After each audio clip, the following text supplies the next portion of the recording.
Voilà, je suis heureux de pouvoir apporter la parole de Dieu, de dire un petit mot. Je remercie le frère Samson et puis les autres frères. Je voudrais simplement apporter un petit message que j'ai sur mon cœur concernant un petit peu par rapport à la foi, de ce qui est important de croire. Il y a un texte dans la parole de Dieu, ça se trouve dans l'évangile de Matthieu, au chapitre 10 et au verset 7, et il est écrit ça. Allez, prêchez, et dites le royaume des cieux est proche. Guérissez les malades, ressuscitez les morts, purifiez les lépreux, chassez les démons, vous avez reçu gratuitement, donné gratuitement. Et puis c'est le Seigneur Jésus qui va parler à ses disciples qui l'ont accompagné tous les jours. Ils étaient là et puis le Seigneur va leur dire allez prêcher la bonne nouvelle, allez de part et d'autre parmi la Galilée, dans toutes les villes qui sont aux alentours même du lac du Tibériade. Et puis le Seigneur va leur dire prêchez la bonne nouvelle, guérissez les malades. Il a donné ce pouvoir et puis les disciples vont partir et puis ils vont avoir ce pouvoir justement de guérir les gens, d'apporter le royaume des cieux. Et puis le temps va passer et puis on se rend compte que à travers les histoires, on va voir même que les disciples au bout d'un moment sont dans une tempête et que dans cette tempête justement, il va y avoir beaucoup de tumulte, beaucoup de choses qui vont se passer et puis les disciples vont appeler le Seigneur et le Seigneur va calmer la tempête. Ils ont vécu des expériences merveilleuses. Ils ont fait des choses merveilleuses les disciples. Et pendant ce temps qui a passé, il va y avoir simplement quelques chapitres. Il va y avoir 7 chapitres. Matthieu 10, Jésus a dit allez par tout le monde. Et Matthieu 17, devant un besoin, devant quelqu'un qui vient devant eux pour demander la délivrance, les disciples sont incapables de faire le miracle. Et puis le Seigneur vient, et puis il leur dit que c'est par la foi, simplement, c'est à cause de leur incrédulité. Et l'incrédulité, j'ai marqué, c'est dit dans le dictionnaire, c'est quelqu'un qui est difficile à convaincre. Et puis je ne sais pas qu'est-ce que tu as vécu toi dans tes expériences avec le Seigneur, comment tu t'es approché peut-être avant des réunions et qui maintenant où en est par rapport à la situation de ta vie. Peut-être que tu as vécu des grands moments, des moments même de miracle peut-être. Je connais pas ta vie et puis je prêche simplement d'une façon un petit peu spéciale, mais je pense que le Seigneur utilise ce moment-là. Et puis peut-être qu'il y a des moments même que maintenant dans ta vie, dans un Matthieu 17, où qu'on est là à se dire Seigneur, je suis incapable de rien, je peux pas avancer, je peux pas faire le pas, Seigneur, peut-être même de t'accepter dans mon cœur, Seigneur, il y a plus cette foi-là, difficile à convaincre, ça veut dire qu'il y a plus de foi. Dans le livre des Hébreux, l'épître aux Hébreux, il est écrit ça. Hébreux 4 au verset 2. Car cette bonne nouvelle nous a été annoncée aussi bien qu'à eux, mais la parole qui leur fut annoncée ne leur servit de rien, parce qu'elle ne trouva pas de la foi chez ceux qui l'entendirent. Ça veut dire que la parole de Dieu a tout pouvoir. Et on l'a bien entendu quand le Seigneur il a dit allez, guérissez, ressuscitez, prêchez le royaume des cieux. On voit qu'elle a tout pouvoir, mais simplement dans un cœur qui n'a pas la foi. Un cœur qui ne croit plus, un cœur qui est difficile, eh ben la parole de Dieu ne peut pas avoir d'efficacité. Je pensais à ce texte-là, c'est dans l'évangile de Matthieu au chapitre 13, c'est une parabole.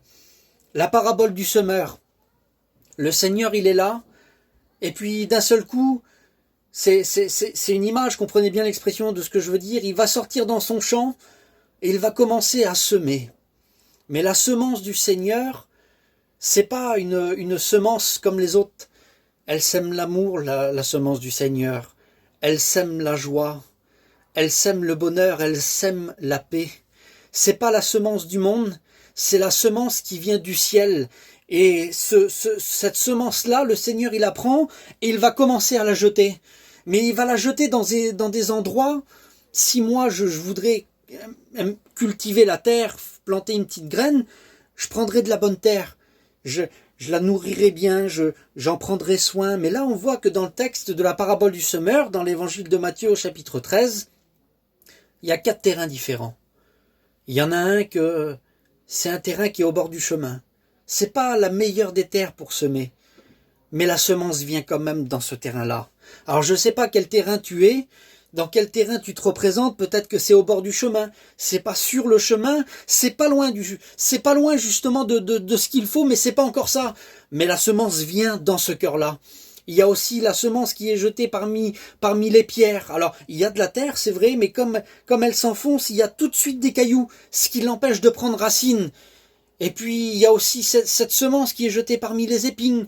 Ça veut dire que il y a plein d'endroits différents, il y a plein de cœurs différents. Et puis peut-être que tu as vécu des bonnes expériences avec le Seigneur, à dire Seigneur, combien de choses, de délivrance que tu as vécues, mais là aujourd'hui tu te retrouves dans un état que tu as besoin du Seigneur. Je voudrais simplement te dire ça, crois au Seigneur Jésus. Dans l'évangile de Jean, il dit ça, il dit croyez en Dieu et croyez en moi, que votre cœur ne se trouble pas. Il suffit simplement de croire.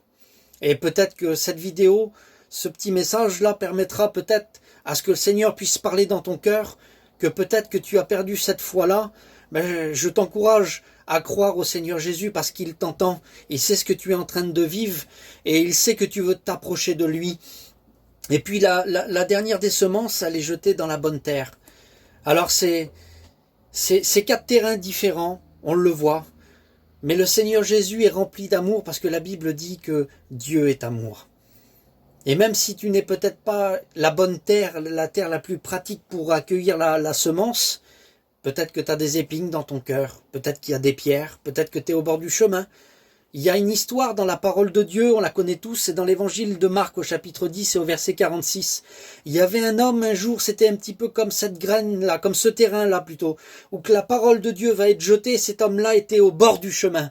Jésus va rentrer dans Jéricho, et comme il va rentrer dans Jéricho, il va voir un homme qui est au bord du chemin. C'est pas la meilleure des terres pourtant pour semer, mais Jésus l'aime cette terre-là. Je voudrais te dire que ces 4 terrains-là sont en vrai 4 mêmes terrains. C'est sûr qu'il y en a une qui est au bord d'un chemin, il y en a une qui a des pierres, il y en a une qui a des épines, il y en a une qui allait peut-être bien, mais les 4 ont de la terre. Il suffit simplement d'enlever des pierres, d'enlever des épines, ou de se placer même à l'endroit qu'il faut. Peut-être qu'avant tu étais aux réunions, et puis maintenant qu'il n'y a plus de réunion, tu ne sais plus où aller. Je voudrais te dire, viens dans la parole de Dieu, viens près de Jésus, et c'est lui qui va toucher ton cœur, parce qu'il t'aime et parce qu'il te cherche. Et puis cet homme-là qui est au bord du chemin, Jésus va marcher.